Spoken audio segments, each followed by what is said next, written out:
नमस्कार। आज online class में बीएड प्रथम वर्ष प्रथम प्रश्न पत्र चाइल्डहुड एंड ग्रोइंग अप के अंतर्गत में हम तीसरी यूनिट पढ़ रहे हैं किशोरावस्था के बारे में। किशोरावस्था के बारे में हम किशोरों के अनुभव एवं निर्माण पर शहरीकरण के सकारात्मक पक्षों के बारे में हम अध्ययन पिछले वीडियो में कर चुके थे, जिसके अंतर्गत में हमने देखा कि शहरीकरण की व्यवस्था में वैज्ञानिक दृष्टिकोण का विकास होता है बाल किशोरों में। दूसरा था कि वहाँ की अच्छी शिक्षा की व्यवस्था मिलती है। तीसरा, वहाँ पर अच्छे स्वास्थ्य की व्यवस्था मिलती है। चौथा ये था कि जातिवाद और धार्मिक भेदभाव शहरों में कम पाया जाता है। पांचवा था कि शहरी जीवन उच्च स्तरीय होता है। छठा था कि किशोरों में अपने कर्तव्य व अधिकारों के प्रति जागरूकता अधिक पाई जाती है। सातवां था शहरीकरण में व्यवस्था में व्यावसायिक शिक्षा की जो व्यवस्था है वह व्यापक रूप से पाई जाती है और शहरी व्यवस्था में मनोरंजन की सुविधाओं की व्यापकता होती है। इसके अलावा शहरी क्षेत्र में कानून और व्यवस्था का व्यापक प्रभाव होता है और शहरी क्षेत्र में स्वकेंद्रित व्यवस्थाओं का बोलबाला होता है, जिसमें बालक अधिकतर अपने कार्यों में व्यस्त रहता है, एक दूसरे के संपर्क में कम आते हैं। ये सारे सकारात्मक पक्ष पढ़ने के बाद में कुछ इसके नकारात्मक पक्ष भी हैं जिनके बारे में हम अध्ययन करेंगे। और क्योंकि नकारात्मक पक्ष जानना इसलिए आवश्यक है क्योंकि नकारात्मक पक्षों को जानकर हम उनकी कमियों को दूर करके एक स्वच्छ और सुव्यवस्थित व्यवस्था हम बना सकें, इसके लिए हम कार्य करेंगे। क्योंकि वर्तमान में ये देखा गया है कि लोगों का विचार ये हो गया है कि भाई के गांवों की अपेक्षा शहरों में लोग आराम से रहते हैं, यानी आराम पसंद वाले लोग शहरों की ओर रहते हैं। इस सोच के कारण लोग क्या करते हैं, अपने गांव की सारी जमीन अपना मकान बेचकर वह शहरों में आकर बस जाते हैं और इस बस जाने के कारण शहरीकरण का विकास बहुत तीव्र मात्रा में हो रहा है, जिससे क्या हो रहा है, हर संसाधन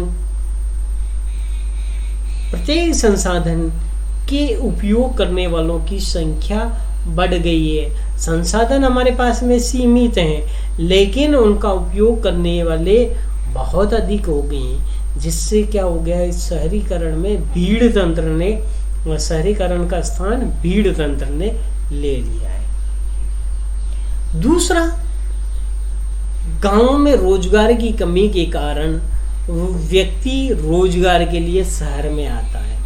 अब शहर में रोजगार के लिए आता है तो उसको रहने के लिए पर्याप्त स्थान नहीं मिल पाता है, तो वह क्या करता है, फुटपाथ पर सो जाता है। और इस प्रकार फुटपाथ पर सोने से है या कहीं झुग्गी झोंपड़ियां बनाने से शहरीकरण का जो दयनीय स्थिति हो जाती है। अब फुटपाथ पर सोता है या दूसरे प्रकार के अब सुविधाएं, क्योंकि शहर में रह रहे हैं, आवश्यकताएं बढ़ गई है, इनकम इतनी हो नहीं रही है, क्योंकि यहाँ पर तो एक आपको पानी की गिलास पीनी है तब भी उसके पैसे देने पड़ते हैं। और गांव में क्या होता है, कहीं पे भी पानी पी लिया, ठीक है ना, कहीं पे भी किसी के खेत में सब्जी ज़्यादा हो जाती है तो पड़ोस में दे देते हैं, ठीक है ना।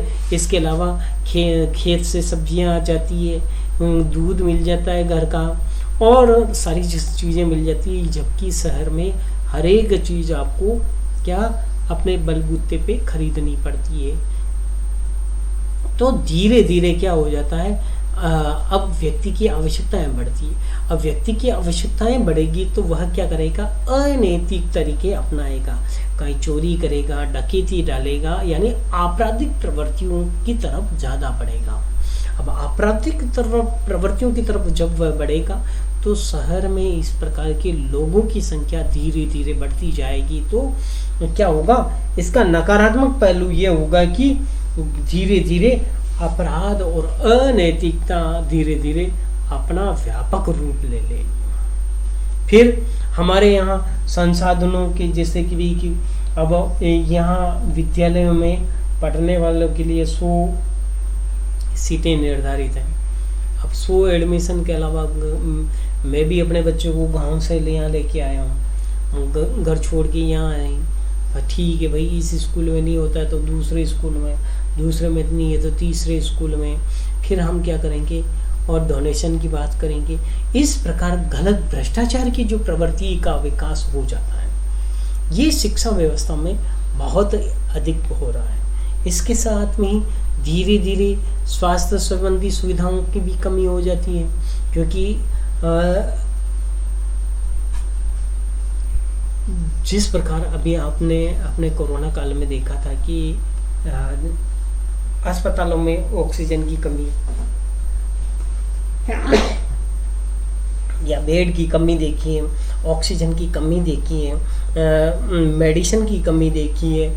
तो इस प्रकार संख्या बढ़ जाने के कारण जब, क्योंकि लोग शहरों में रहें चाहे गांवों में रहें, बीमार तो होते ही हैं। तो अब शहर में रहेंगे, बीमार होंगे, तो अब उस हॉस्पिटल की जितनी कैपेसिटी होगी उससे ज़्यादा वह इलाज नहीं कर पाते हैं। तो अब वहाँ जैसे कि 5000 लोगों का इलाज प्रतिदिन किया जाता है, एक डॉक्टर इतने लोगों को देख लेगा। तो इससे ज़्यादा होने पर वहाँ क्या होगा, भीड़ तंत्र हो जाएगा, फिर वह सही ढंग से इलाज नहीं होगा। तो इस प्रकार की दुविधाएं हो जाती हैं। तो ये सारे नकारात्मक पक्ष हैं। इसके अलावा ज़्यादा जब जैसे कि व्यावसायिक गतिविधियों में अधिकतर लोग आ जाएंगे, मजदूर लोग ज़्यादा आ जाएंगे, तो जो व्यावसायिक लोग हैं वह उनका गलत तरीके से उपयोग करेंगे, उनको कम वेतन देकर काम पे रखेंगे। जैसे कि वर्तमान में स्थितियां इस प्रकार हो गई है कि आप बीएड कर दी है आपने, बीएड के लाखों बेरोजगार हैं, अब आपको जॉब की ज़रूरत है, आप किसी आसपास के विद्यालय में रहें और जब वहाँ जाते हैं तो वह आपको कहते हैं कि हम आपको 3000 या 4000 का पेमेंट देंगे और आपको 10 बजे से 4 बजे तक का पठन कार्य कराना है, अध्ययन कराना है। तो फिर यदि आपको ज़रूरत है तो 4000 में आप जॉब कर लोगे, और इसी प्रकार आप वह आपका शोषण करता है। तो वर्तमान में व्यावसायिक योग्यता के साथ साथ में इन व्यवसायों के द्वारा लोगों का आर्थिक शोषण, सामाजिक शोषण, व्यावसायिक शोषण बहुत अधिक मात्रा में हो रहा है। लेकिन इस शहरीकरण से किशोरों के निर्माण और अनुभव पर शहरीकरण का सकारात्मक पक्ष और ज़्यादा मजबूत है।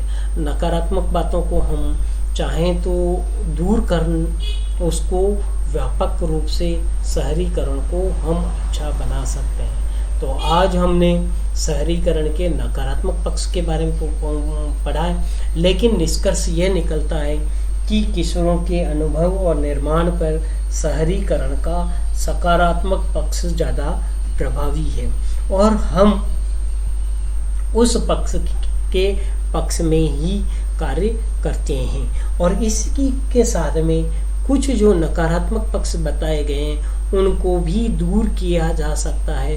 वर्तमान में परिस्थितियां इस प्रकार की हम चाहें तो उसको दूर करने के बहुत ही सकारात्मक पक्ष उपलब्ध हैं। तो आज का हमारा ये टॉपिक यहीं समाप्त होता है। किशोरों के निर्माण के अनुभवों पर शहरीकरण बहुत ही अधिक व्यापक प्रभाव डालता है। धन्यवाद। जय हिंद, जय भारत।